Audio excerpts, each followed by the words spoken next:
ये कहानी एक मुसाफिर की। एक आदमी समुद्री जहाज में यात्रा करने के लिए निकला था। वो आदमी बहुत ही विद्वान था और बहुत ही ईमानदार भी था। उसकी ईमानदारी की चर्चाएं दूर दूर तक फैली हुई थी। यात्रा के दौरान वो आदमी अपने साथ 100 स्वर्ण मुद्राओं की एक पोटली भी ले ली थी, लेकिन वो सोने की पोटली वाली बात वो किसी से भी नहीं कहा था। और करीबन 3-4 दिन की जब यात्रा पूरी हो गई तो उस विद्वान व्यक्ति की एक दूसरे यात्री से मुलाकात हुई। दोनों में धीरे धीरे बातचीत होने लगी और धीरे धीरे दोस्ती भी हो गई।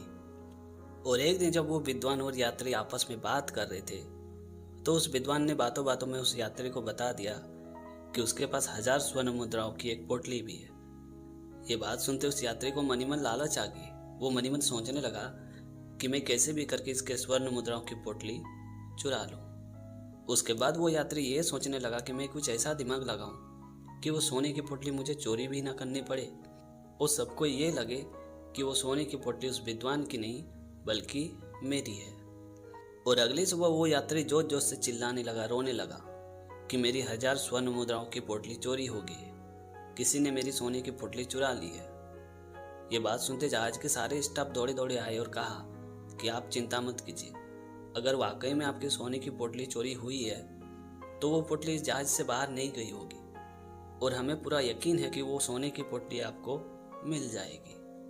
उसके बाद जहाज के स्टाफ वालों ने सारे यात्रियों को इकट्ठा किया और सबकी तलाशी लेनी शुरू की, पर किसी के भी पास से वो सोने की पोटली बरामद नहीं हुई।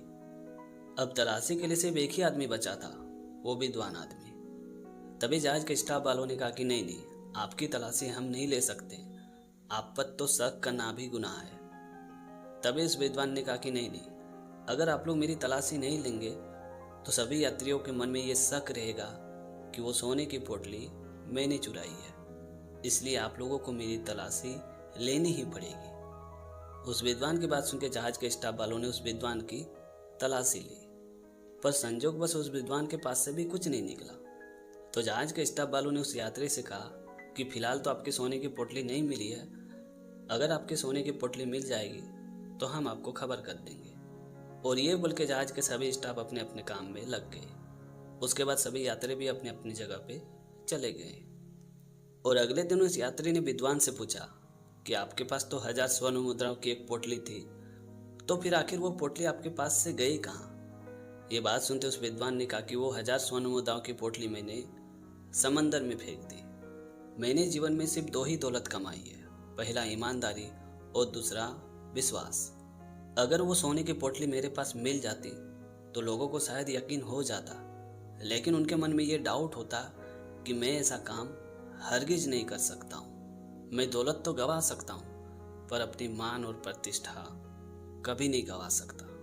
ये बात सुनते वो यात्री मन ही मन सोचने लगा कि उस सोने की पोटली को पाने के लिए मैंने अपने ईमान तक को खो दिया, जबकि इस सज्जन ने अपने ईमान को बचाने के लिए उस सोने की पोटली को खो दिया। वाकई में ये सज्जन बहुत ही महान है। इसीलिए कहते हैं कि ईमानदारी भी बड़ा महंगा शौक है जनाब, जिसे पालना हर किसी की बस की बात बिल्कुल नहीं है। तो दोस्तों, छोटी सी कहानी में ये सिखाती कि इज्जत कमाने और इज्जत पाने में सदियों लग जाते हैं, लेकिन इज्जत गंवाने में एक पल भी नहीं लगता। इसलिए हमेशा एक बात याद रखना कि इज्जत से बड़ा कोई धन होता ही नहीं है। तो दोस्तों, आज की कहानी आपको कैसी लगी कमेंट करके ज़रूर बताना। और अगर आपने हमारे चैनल को अभी तक सब्सक्राइब नहीं किया तो प्लीज़ यार चैनल को सब्सक्राइब कर देना, क्योंकि इस तरह का कंटेंट मैं हमेशा अपने चैनल पे लाते रहता हूँ। तो आज के लिए इतना ही, मिलते अगली वीडियो में एक नई टॉपिक के साथ, एक नई कहानी के साथ। तब तक के लिए जय हिंद, वंदे मातरम।